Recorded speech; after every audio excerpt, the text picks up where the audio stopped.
back, and am I still in the same outfit? Yes, but I had something else I wanted to talk about, and I hadn't talked about that yet. So something that I have been thinking a lot about is like all of the challenges that come along with like being a PhD or being somebody on the other side of their doctorate. And like, I don't want this to come off as like, I have a doctorate and now life is so hard. Like, I don't want it to come off like that, but like, it's really, really hard to like get a PhD, get a doctorate degree, and like you're in the trenches of that for so long, and you're like really, really working and grinding and grinding and grinding and working and grinding, and then like suddenly it's done, and it's like, and you're like, okay, I'm done, got the degree, probably going to postdoc, probably doing something post-degree, and it's like, what do I do with all of this like time, space, and energy that I was pouring all into getting a doctorate? Now, something I said in a video a long time ago when I was in my doctorate was like, don't make getting your doctorate your whole identity, which is something I did, and that's why I told y'all not to do that, but like people still do it, and I know that's great. I mean, it's just part of the thing. But I think like the hard part about that is like when that identity is gone and you have to figure out who you are post that, that is really where the hard work is. And I feel like, so I got my doctorate in 2023, like the summer, like May 2023, and then immediately went into postdoc, immediately went into like EPPP studying, and then that took a 1.5 years. And so now that both of those things are done, it's like, okay, so like where do I go from here? Here are some things that I would recommend you do as you're trying to figure out who you are post-doctorate degree. These are the things that I have tried to focus on. Sorry you can hear all of that. That's just the heat. It's cold outside and I live in Kentucky.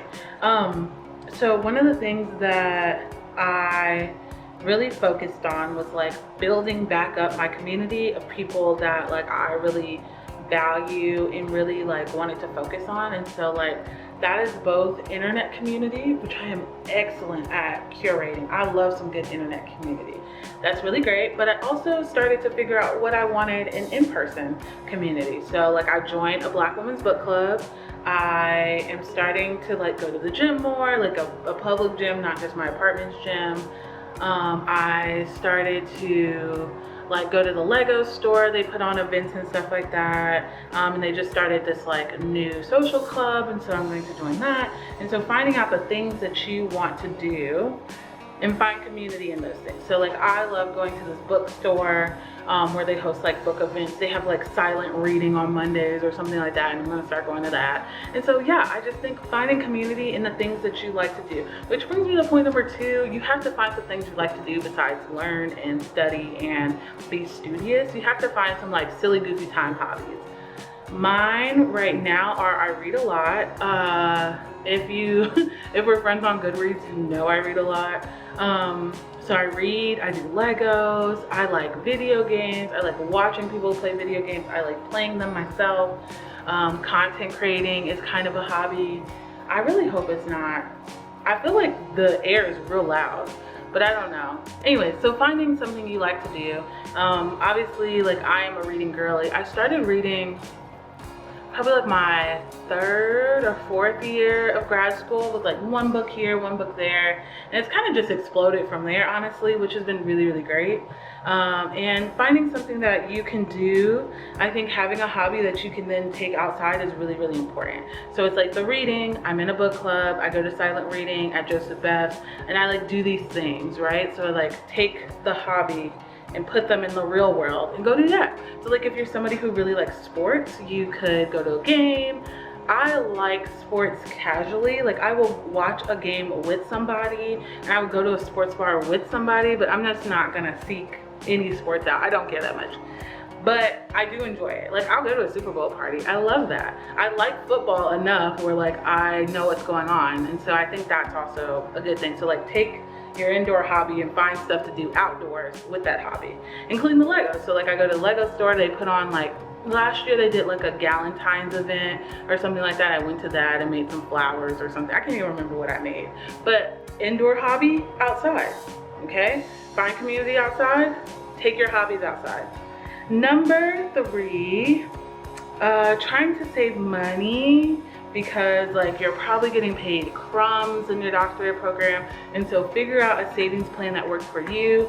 I spend a lot of time talking with my mother about saving money and putting aside money for the future and investing and all this stuff, and so I would recommend you finding somebody that can like financially advise you on how to save your money and save it well, because for probably 3, 4, 5, 6 years, sometimes 7, sometimes 8 years, you're like just scraping by. And so then hopefully you will be making enough money where you can set some aside. Although in this economy,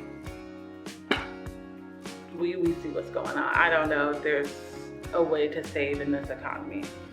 And number 4 is just focus on doing things that feel good, but like, okay, focus on things that feel good, but like that's also terrible advice, because sometimes you don't feel like doing the things.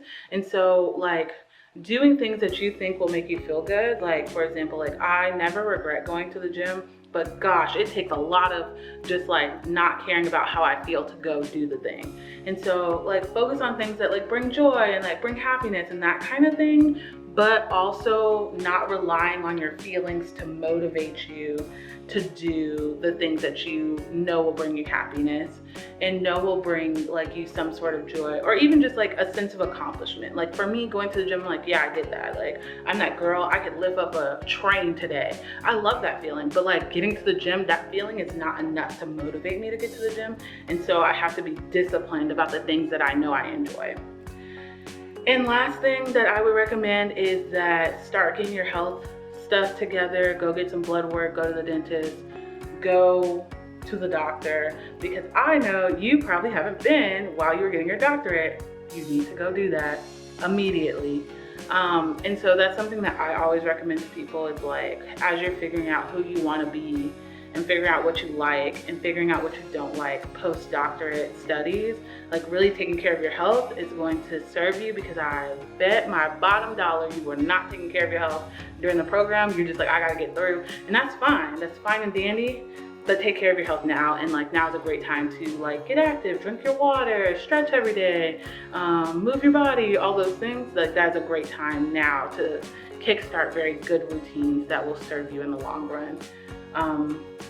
And yeah, so thanks for listening to me yap. It's been a real good time.